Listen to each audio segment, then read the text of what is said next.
The government has extended the deadline for the registration of Spaza shops and food outlets to the 28th of February next year.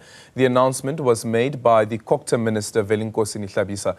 The minister also revealed that the highest number of registrations were recorded in Mpumalanga, with 7,263 registrations that were processed out of the 9,283 applications that were made. Let's now get a sense of the numbers with Mpumalanga's Economic Development MEC, Makhosazane Masilela. MEC, a very good morning to you. Thank you so much for making time for us this morning. Would Mpumalanga have been part of the provinces that would have asked for an extension as part of that consultation that was taking place with the President?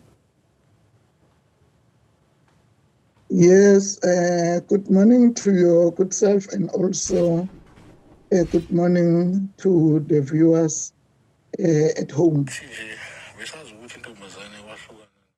Sure, MEC, just asking whether Mpumalanga was part of the provinces that also asked for an extension of the registration period. No, thank you very much. Mpumalanga was also part of the process of extension, because also we've encountered some challenges. Not all the Spaza shops has been registered, and some came with the documents which are not in good standing. Then that is why we also advocated for an extension, so that all the Spaza shops could register by the 28th of February, as the minister stated yesterday. Yeah, and what are some of those challenges that you've seen that the Spaza shop owners have been faced with, or perhaps maybe the municipalities has been faced with, also considering at the same time that Mpumalanga has there's the highest number of applications that have been processed? No, thank you very much on that one. The challenges that were faced is that some, they did not come with the documents which we needed. Like, for instance, the other ones for foreign nationals, they did not also have the permit to operate in that space. Then also the issue of inspection, because we are not just giving them approvals without any inspection. We have to do inspections so that we know the applications which we are processing are very fine according to the laws and also the bylaws as approved by the municipalities. Yeah, and did the municipalities have the capacity to process those applications, do you believe? No, thank you very much. Also, the capacity was also a challenge in some of the municipalities, because there were few officials who are working. Hi, MEC. Okay, it seems the application processes, which make them have a high load in terms of the application processes which they have received in that particular municipality. For instance, in Bombela, in Mpumalanga, they have received a lot of applications, and they still have to process some of the applications. Yeah, what happens now during this particular period, MEC, if, again, the 28th of February comes, and, again, not everyone who wanted to register is registered? At which point does government say that, listen, but we've given you enough time? No, thank you. Thank you very much. We are encouraging all South Africans to register their Spaza shops by the 28th of February.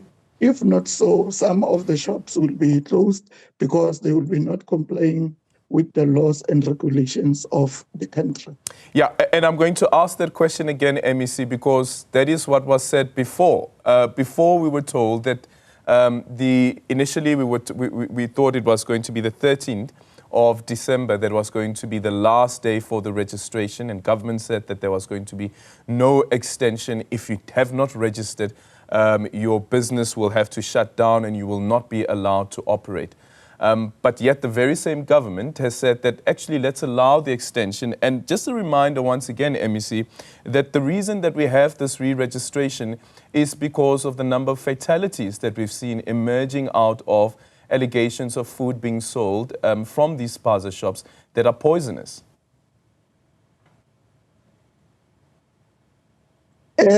Yes, as I indicated earlier on, the issue of the capacity in municipalities was also a challenge, and we are also creating awareness campaigns.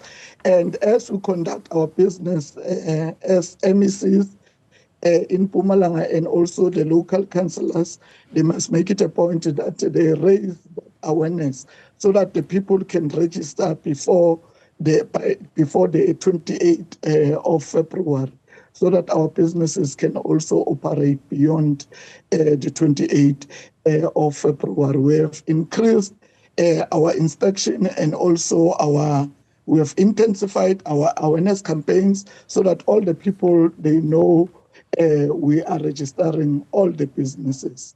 Okay. MEC, just a final one, and this is in relation to the festive season, and we know that Mpumalanga attracts quite a number of tourists, especially during this particular period. Is MEC able to speak to us about the impact that the violence in Mozambique has had on the tourist movement in between South Africa as well as Mozambique? I know there was a meeting that was held yesterday that also included the Minister of International Relations, Ronald Lamula, as well as his Mozambican counterpart. But speak to us about the economic impact that this post-election violence has had on Mpumalanga itself. No, thank you very much. As you know, we have a cross-border between Mozambique and also Mpumalanga. We are also highly affected in terms of tourism. And yesterday's meeting, we were discussing about the amicable solutions and also to check the alternative route to enter through the border of Eswatini, so that also tourists can also access South Africa and also Mozambique, and also the businesses can also continue to do their businesses. Has MEC heard of any cancellations from any tourists that would have booked in areas closer to the border of Mozambique because of fear of the violence? Yes, some have cancelled because of those anomalies that are happening around Mozambique. But we can assure them that both countries are working on finding solutions and amicable solutions so that the tourists are also safe. And we have discussed also the safety measures of the tourists around Mozambique and also South Africa.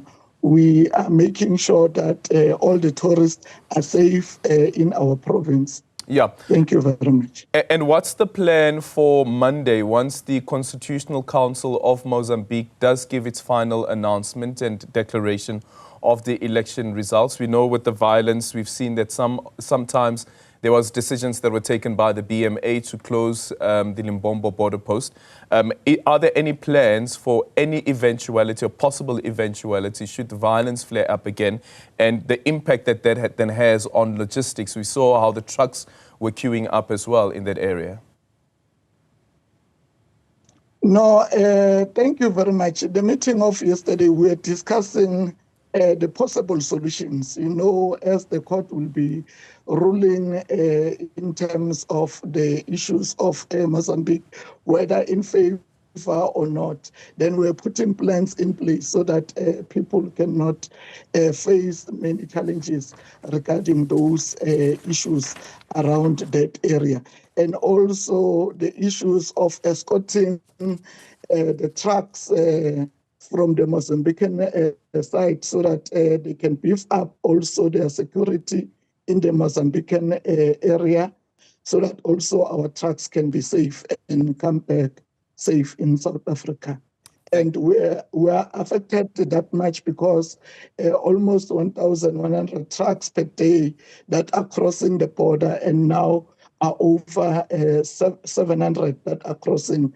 Then it means minus 400 we're losing in terms of the economic spin-offs. Yeah, because that as well, the economic impact that the violence is having on South Africa as well as Mozambique by extension. But MEC, thank you so much for making time for us.